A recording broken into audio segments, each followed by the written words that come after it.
In January of 2015, Kobe Bryant of the Los Angeles Lakers made some very critical comments about the younger generation of basketball players in America.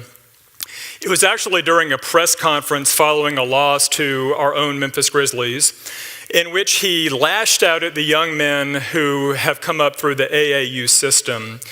He said that although these young players may have mastered a lot of fancy dribbling techniques and gravity-defying slam dunks, they never learned the basic skills of basketball: layups, free throws, mid-range shots, posting up, boxing out, rebounding, passing, and playing defense. In summarizing his observations about these young players, Kobe made a very perceptive comment. He said, "They don't know the fundamentals of the game." Just as fundamentals are important in basketball, they're also important in education. We can't prepare students for the future simply by giving them a laptop and hoping for the best.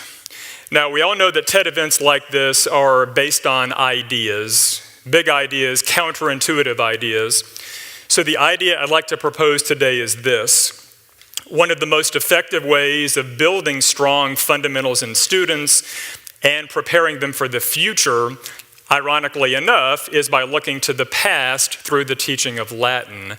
Latin will help students think more logically, communicate more effectively, and have a more comprehensive understanding of the world around them, no matter how technologically advanced that world may become. To begin with, let's address a common misconception that Latin is a dead language spoken by ancient Europeans 2,000 years ago, holding no relevance whatsoever for people living in the 21st century.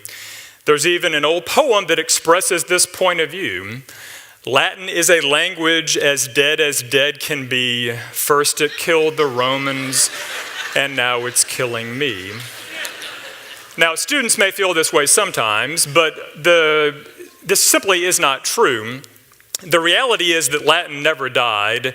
It never came to a crashing end with the death of a single tragic figure. It simply evolved gradually over time and developed into other languages. Moreover, classical Latin is still very much alive and well in government, art, religion, literature, medicine, law, and science. It's not a dead language, it's an eternal language. So, what are the benefits of studying this eternal language? How can it help students develop, as Kobe Bryant would say, the fundamentals of the game? First point, language foundation. As I just mentioned, Latin experienced an evolution, not an extinction. Over the course of hundreds and hundreds of years, it gradually developed into a set of languages known today collectively as the Romance languages: French, Italian, Romanian, Portuguese, and Spanish. If you have a strong foundation in Latin, then learning any of these other languages will be a much easier endeavor.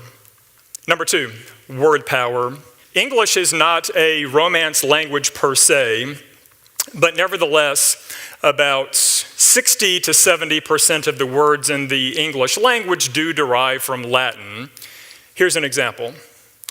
A famous sentence, the preamble of the US Constitution: "We the people." I remember having to memorize this when I was in school. Many of you probably were required to do the same. If we remove the Latin derivatives from this sentence, then as you can see, not much is left behind. Therefore, this illustrates the fact that Latin is the backbone of the English language. It's invaluable for vocabulary acquisition, and it should come as no surprise that Latin students outperform everyone else on the verbal sections of standardized tests. Number three, there it is, critical thinking skills. The past few years, we've been hearing a lot about the importance of STEM education: science, technology, engineering, and mathematics. Latin may be 2,000 years old, but it fits in perfectly with these trendy 21st century subjects. Why? Because Latin is a very mathematical language. Just like math and science, it requires students to pay very careful attention to detail and it requires them not only to memorize vast amounts of information, but more importantly, to evaluate that information and to apply it in new situations. Number 4, cultural connections.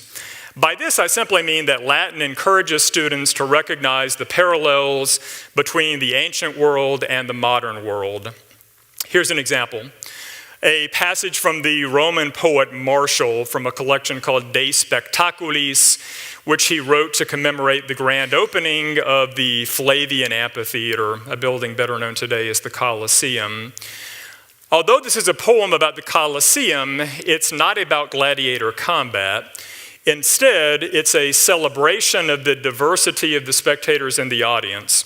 There are people in the stands from the Balkan Peninsula, Western Russia, Egypt, Britain, Arabia, Turkey, Germany, and Ethiopia.